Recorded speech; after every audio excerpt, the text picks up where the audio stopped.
suis un intrus. Je suis un intrus.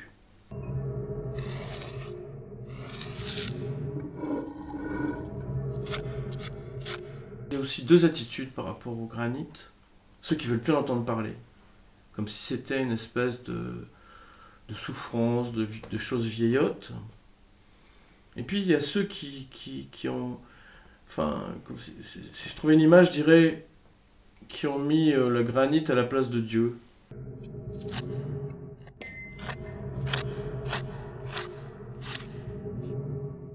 Parfois les enfants qui au début disent mais non, on n'est pas du tout, on connaît pas, on sait pas, on n'est pas au courant des légendes.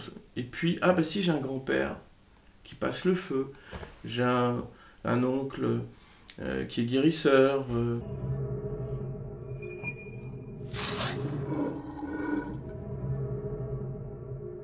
Et les pierres continuent de, peut-être plus d'inventer des légendes, mais de donner envie aux hommes de rêver.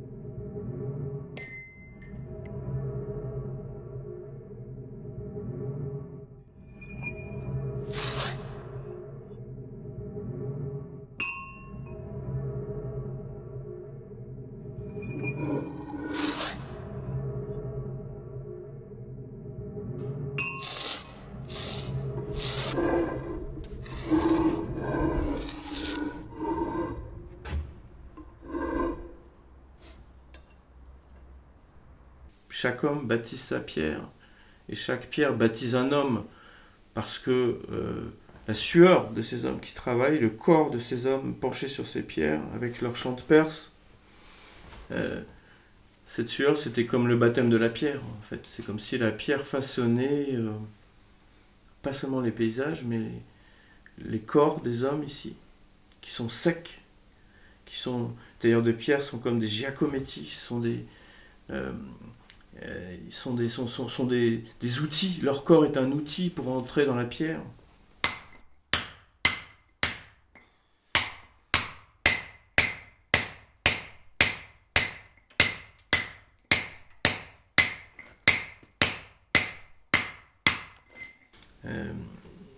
C'est incroyable parce que donc un métier qui peut être, qui était très dur physiquement, qui aurait pu être un métier aliénant, finalement, par la dureté de son matériau, oblige l'homme à devenir fluide dans son affrontement avec la pierre.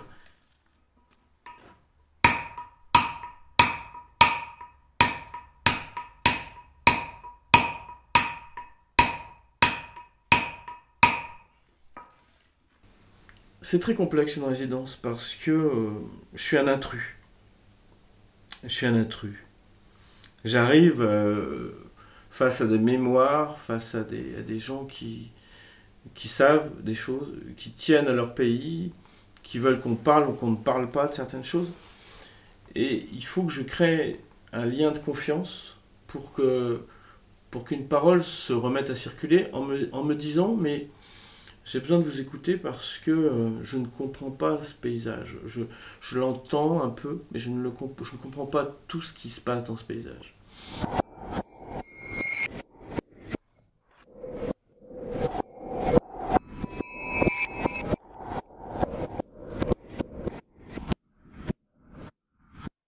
Très vite aussi, une espèce d'impression d'un pays un peu divisé en deux, bien sûr la part agricole et la part d'élevage, et tout ça troué de carrières à ciel ouvert, sont des types de carrières particulières. Euh, dans cette rupture un peu en deux paysages, il y a aussi deux attitudes par rapport au granit. Ceux qui veulent plus entendre parler, comme si c'était une espèce de souffrance, de choses vieillottes. Et puis il y a ceux qui ont... Enfin, si je trouvais une image, je dirais qui ont mis le granit à la place de Dieu. C'est-à-dire ils ont une espèce d'amour tellement fort qu'on ne peut plus toucher au granit. On ne peut plus y toucher. Et un espace entre les deux, entre ces deux mentalités, en fait, comme un passage entre deux pierres, où les gens ne sont pas conscients de tout cet imaginaire des pierres, de toute cette culture des pierres. Moi, c'est vraiment quelque chose qui m'a ému, comme si les gens n'étaient pas conscients d'avoir avec cette taille du granit, d'avoir inventé des gestes, d'avoir inventé une poésie, d'avoir inventé une culture. Et comme si cette chose flottait dans le pays. Et qu'on la rencontrait dès qu'on écoutait parler un ancien Picaou, ou tout simplement aussi parfois les enfants qui au début disent mais non, on n'est pas du tout, on ne connaît pas, on ne sait pas, on n'est pas au courant des légendes. Et puis, ah ben si, j'ai un grand-père qui passe le feu, j'ai un oncle qui est guérisseur. Comme si aussi les enfants, les nouvelles générations, on les avait peut-être un peu avec cet axe de circulation qui traverse le pays, cette voie rapide, comme si on avait un peu, avec la modernité, décidé qu'il fallait en finir avec ces archaïsmes, cette mythologie, cette rêverie de la pierre.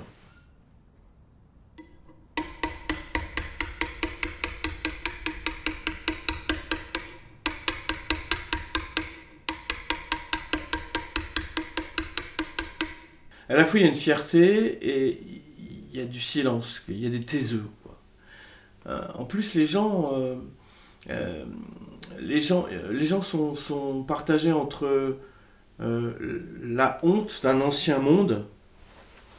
Ils n'allaient pas à l'école, ils travaillaient de jeunes, c'était des vies rudes. Donc, la honte d'un ancien monde qui disparaît, qui s'efface, parce que c'est un monde magique. C'est un monde magique qui va complètement à l'opposé d'un monde rationnel, d'un monde d'efficacité, de productivité. Donc il y a cette espèce de malaise.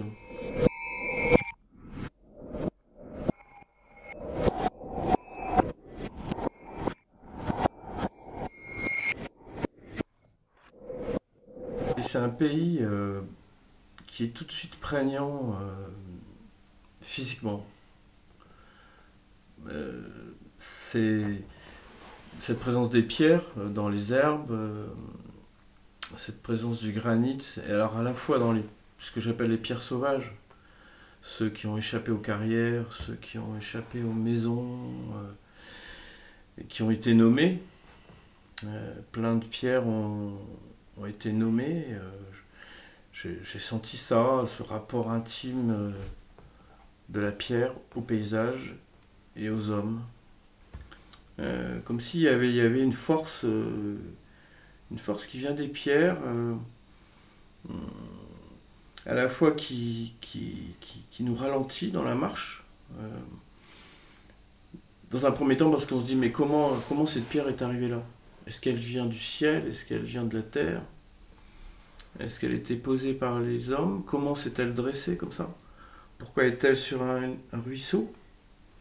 Pourquoi est-elle dans cette forêt parmi les arbres alors qu'il n'y en a pas d'autres?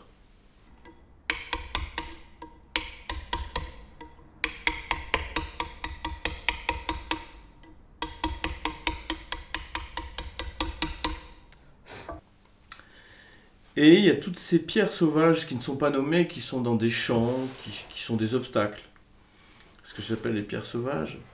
Mais quand on interroge l'agriculteur ou quelqu'un qui habite à côté de ces pierres sauvages, on s'aperçoit que c'est la pierre en forme de tête de lapin, c'est la pierre sur laquelle on a cassé un soc de charrue. Donc même les pierres sauvages, finalement, celles qui ne sont pas dans les guides touristiques, on leur donne un nom. Et c'est cette force des pierres. Alors, les pierres ont généré des légendes. Pourquoi la pierre est tombée sur le ruisseau? Sur ce ruisseau-là, parce que d'un côté c'était la Normandie, de l'autre côté c'était la Bretagne, et le diable a mis cette pierre à cet endroit-là, etc. À un autre endroit, il y a une pierre qui fume dans une forêt. Donc c'est le diable aussi qui fait cuire sur cette pierre des choses ou qui tape sa monnaie. Effectivement, il y a un phénomène de condensation et de la brume s'élève de la pierre. Sur d'autres pierres, on vient se marier. La pierre des mariés, qui avait 4 trous, une pierre des mariés qu'on a retrouvée avec Bernard Chevalier. à partir d'un récit de Picaou, une pierre qui avait disparu. Et on est allé la chercher, on l'a retrouvée, et un arbre avait poussé sur cette pierre en l'englobant comme un joyau avec 4 trous aux 4 coins, aux 4 points cardinaux. Et quand les mariés passaient devant cette pierre, alors l'ancien chemin n'est pas le chemin actuel de la route goudronnée. Cette situation-là, elle dit beaucoup de choses sur les routes tracées, les nouvelles routes. Parce qu'à la fois les nouvelles routes effacées d'anciennes histoires, d'anciens passages, et en allant avec le Picaou, il dit mais normalement la pierre était là, et c'est un autre vieux Picaou qui est venu nous dire mais non, le chemin passait beaucoup plus loin dans la forêt. Et c'est là qu'en écartant des broussailles, on a retrouvé cette pierre des mariés. Quand les mariés passaient, on faisait claquer la poudre, on annonçait aux 4 points cardinaux le mariage d'un homme et d'une femme.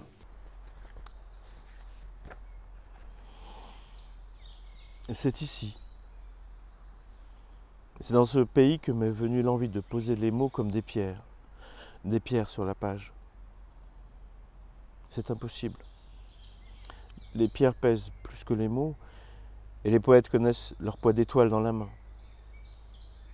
Les mots passent trop vite, pas les pierres. Les mots ne se courbent pas sous le poids de l'air. Les pierres, oui. Elles entraînent le ciel à glisser sous le corps des ruisseaux. C'est ici. C'est dans ce pays que m'est venue l'envie de poser les mots comme des pierres sur la page pour faire couler le poème tout au fond, tout au fond. Là où le silence est un grand livre blanc. Les pierres ont tué des femmes dans le désert, où la peur de l'adultère leur voile la face. Les mots ont tué Dieu seulement. Les pierres sont muettes à l'endroit, à l'envers, jamais sous les pieds. Et dans leur cœur, le monde se souvient du scintillement du vide. Les mots sont bavards de la tête aux pieds. Les pierres entendent le matin glisser dans la gorge des oiseaux, pas les mots. Les pierres tiennent les chemins entre leurs yeux écarquillés, les mots brouillent les pistes et les amours. Les mots n'ont pas de goût ni d'odeur. Les pierres capturent la laine du pain dans les fours et leur salive est rouge. Les mots blessent sans bruit quand ils tuent, on ne connaît jamais le nom de l'assassin. Les pierres recouvrent les morts pour veiller sur eux depuis la nuit des temps. Les mots mêlent leur sang d'encre à la sueur et aux larmes. Les pierres réchauffent le lit du mourant, puis retiennent la marée des mauvaises herbes dans le jardin d'Éden. Pierre et mots, dos à dos. Le livre ne dira rien, mais dans son silence, tiendra toute la poussière des pierres et des mots entre ses mains. Le mot entrera dans la main de la pierre. La pierre habitera dans la main du mot. Oui, dira la pierre, c'est peut-être ça un poème. Le mot lui répondra, je ne sais pas.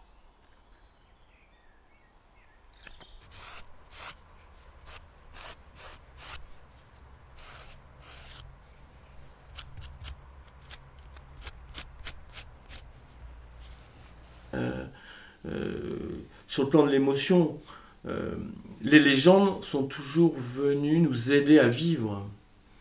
Et dans ce monde des pierres, ici, il y a une âme, il y a un imaginaire collectif extrêmement puissant.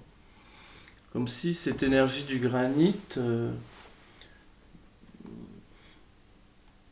créait des images, éveillait chez l'homme une puissance d'image.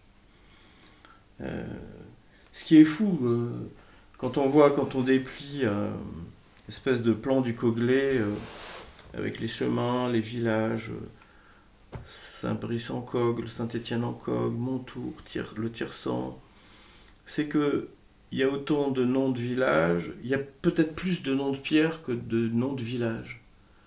Comme si les pierres étaient des entités à part entière, des lieux, Donc il y a une liste de rochers, la pierre qui fume, le haut portail, etc., etc. Donc cette espèce de besoin de donner un nom à la pierre. Je disais comme ça, je me suis senti, je me suis laissé aller à dire, parce que c'est ça aussi, cette emprise du pays. C'est comme si, c'est comme s'il y avait un murmure, c'est comme s'il y avait une volonté dans ces images, de raconter quelque chose.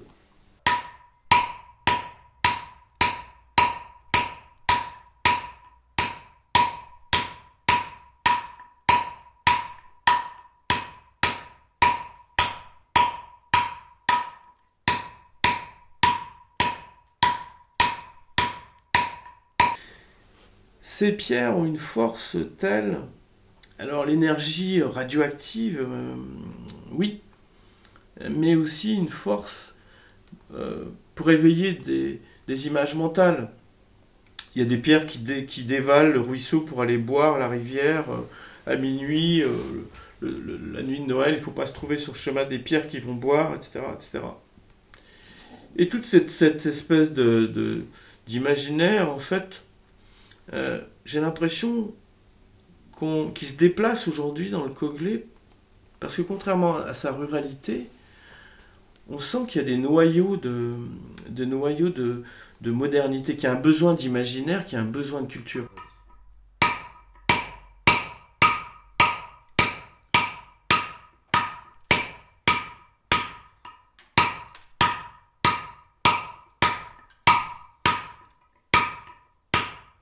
C'est comme si les pierres continuaient de dégager une énergie qui donne aux hommes envie d'inventer des choses. C'est vrai que dans ces moments-là, ce que dit Kenneth White sur la géopoétique, un paysage, on n'écrit pas, on ne vit pas, on ne marche pas de la même façon dans le désert, au bord de la mer, dans le Coglais. Voilà. Et là, le Coglais, c'est une évidence, on ne pense pas de la même façon dans un pays de pierre. Et les pierres continuent peut-être plus d'inventer des légendes, mais de donner envie aux hommes de rêver, quoi, de créer des images mentales. Ça, c'est vraiment quelque chose que j'ai senti. Les pierres continuent d'inventer du mouvement dans le pays. Elles attireront des artistes, elles vont créer d'autres événements, comme si elles étaient en mouvement.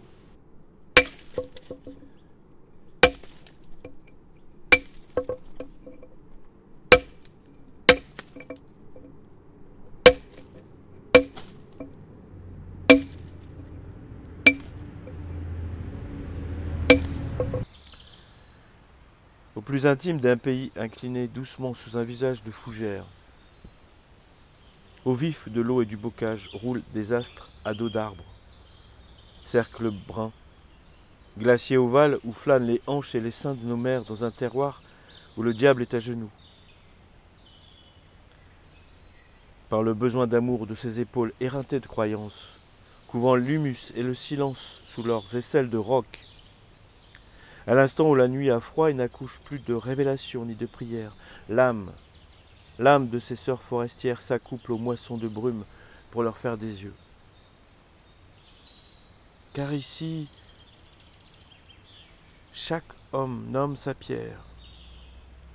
Chaque pierre baptise un homme en secret et les collines glissent à leurs pieds pour y boire le ciel. Le regard se prolonge et devient la mer. Qu'elle s'aiguise, la mémoire des corps qui ont troué la terre pour en faire des chemins, des maisons. Et qu'elle chuchote à nouveau le nom des pères comme le plus vaste de notre parole. Poème de silhouette penché sur le vent. Car ici, ce ne sont pas des femmes qui s'abandonnent nues dans l'herbe, mais des pierres, les dormeuses. C'est ainsi que les loups ont baptisé ces margelles, dont le passage cambre l'ombre vers le mourir, indiquant au soleil une étoile tombée dans les fougères, endeuillant d'un soupir bleuté le cœur du granit. Dans le creux des chemins, comme dans la paume des guetteurs, toute lumière encercle une promesse. Chaque rocher ancre une femme dont la blessure est égale à la beauté. Entre ses yeux s'abaisse l'inachevé du soleil.